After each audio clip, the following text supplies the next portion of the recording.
ప్రభు నామంన అందరికీ శుభములు, మరణాతులండి. ఈరోజు మన వాక్య ధ్యానం వచ్చేసరికి కీర్తనలు 20వ కీర్తన 7వ వచనము. కొందరు రథములను బట్టి కొందరు గుర్రములను బట్టి అతిశయపడదురు, మనమైతే మన దేవుడైన యెహోవా నామమును బట్టి అతిశయపడదుము. మరి నిజమే కదండి. కొందరు వారి జీవితాల్లో మరి మేము ఇల్లు కట్టుకున్నాము, మేము కారు కొనుక్కున్నాము, మేము లైఫ్లో మేము అన్ని విధాలా బాగున్నాము అని అనుకుంటూ ఉంటారు. అలాగే ఏమీ లేని వారిని, విశ్వాసులైన వారిని తక్కువగా చులకనగా చూస్తూ ఉంటారు. వారికి ఉన్న వాటిని బట్టి వాళ్ళు గర్వపడుతూ అతిశయపడుతూ ఉంటారు.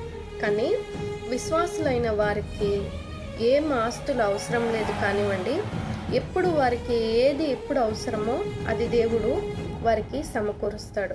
కానీ వారికి మరి నా మటుకు నేను ప్రార్థన చేసుకునేటప్పుడు అనుకుంటాను, నా మనసులో నేను అనుకుంటాను, అలాగే పక్క వారిని చూసి కూడా అనుకుంటాను నాకు ఆర్థికంగా ఏమన్నా ఇబ్బంది వచ్చినప్పుడు, నా లైఫ్లో నాకేమన్నా భరించలేని స్ట్రగుల్స్ వచ్చినప్పుడు, బాధలు వచ్చినప్పుడే కాదు, ఎప్పుడూ కూడా నేను దేవునితో ఉంటాను. అయితే నాకొక ఆశ, నాకొక తోడు ఏమనిపిస్తుంది, ఒక అండ అనంటే నాకు నా దేవుడు ఉన్నాడు, నాకు నా దేవుడు తోడుగా ఉన్నాడు.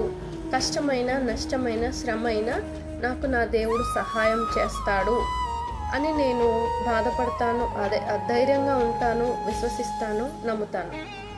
మరి అనేక మంది అన్యులకు మరి చాలా వరకు అలాంటిది ఉండదు కదండి. ఆ తోడు, ఆ ఆదరణ వాళ్ళకు ఉండదు కదా.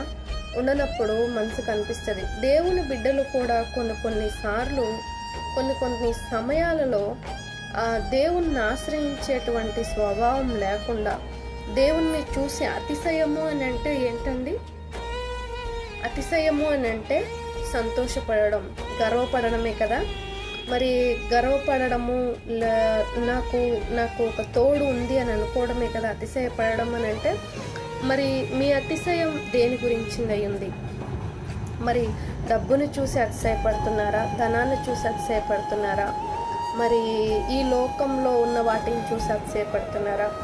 నాకు తెలిసి నీకెంత ధనమున్నా, ఎంత ఆరోగ్యం ఉన్నా, ఏది ఉన్నా కూడా క్షణం చాలండి కుప్పకూలిపోవడానికి. క్షణం, కేవలం ఒక క్షణం చాలు. అదే నీ దేవుడు నీకు ఆయుష్ ఇస్తే, నీ దేవుడు నీకు భవిష్యత్తు ఇస్తే, నీ దేవుడు నీకు జీవితం ఇస్తే, ఎలాంటి పరిస్థితుల్లోనైనా ఆయన మార్చగలడు.